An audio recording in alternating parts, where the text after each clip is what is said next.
I'm the one who called them for help and they locked me up and violated my rights. You are Arthur Mukes. Mr. Mukes, you're charged with resisting arrest, facing up to a year in jail and or a $4,000 fine.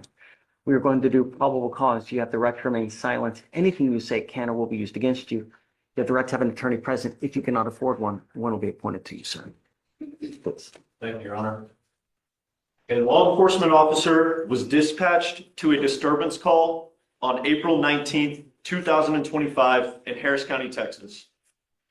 The officer observed the defendant to be outside of the residence with what appeared to be an injured hand.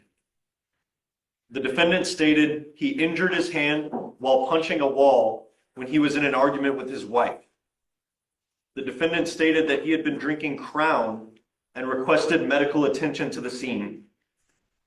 The officer attempted to make contact with the female at the residence who refused to open the door. She only stated that the defendant should not be there at the residence and that she was in fear of the defendant. The defendant advised that he would leave the location and return at a later time. Later on that day, the defendant contacted Precinct 7 dispatch and stated that he was going to kick the door down at the aforementioned residence. The officers returned to the location and made contact with the defendant, who stated that he was going to kick the door down as soon as the officers left the location.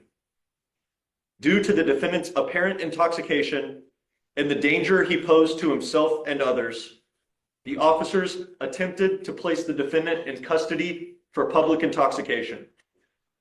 The defendant became actively resistant and pulled away from officers while being escorted to the vehicle.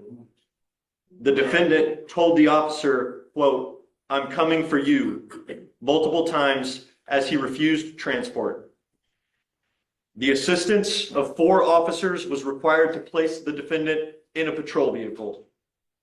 The officer notes that the defendant actively resisted for 7 minutes and 13 seconds. Mr. Mukes, I'm going to find that there's probable cause to go forward. Now's not the time. I know you're itching to say something, but look, I've got a bunch of prosecutors here. I don't want you to say something that hurts your case. Stop. Resist all attempts. If you want, I can give you a lawyer today and you can give your side to the lawyer. Okay? But right now.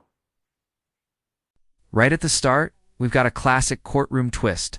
Someone who says they called for help but ended up in cuffs. So what really happened here? Victim or suspect? Let's break it down. 0:0, I'm the one who called them for help, and they locked me up and violated my rights. You are Arthur Mukes. The offense date was on the 19th. We have not been able to reach out with the complaining witness yet. So let's do this. I'm going to have them reach out. I want to know if she wants to have contact with you. If she's okay with it, then I'm going to allow it. Okay? Just don't. So we're going to try to do work on our side or their side to see if they can reach out to her and see if she's okay with contact with you. So let me see. Morales Vega? Okay. So, hey, do you mind reaching out to the MAC for Mr. Mukes? I'm going to get you a lawyer here pretty soon. I'm going to have you sign a reset with Victoria. We're going to have you take a seat in the jury box. Just look. Just don't. All I'm asking you to do, man. Okay? I was the victim here and I know there are two sides. Mr. Mukes. I'm the one who called them for help and they locked me up and violated my rights. Hey, Mr. Mukes, there will be video. We will take a look and we'll see because the evidence is going to point to whose side's correct. I don't know. I wasn't there. Stop. Don't.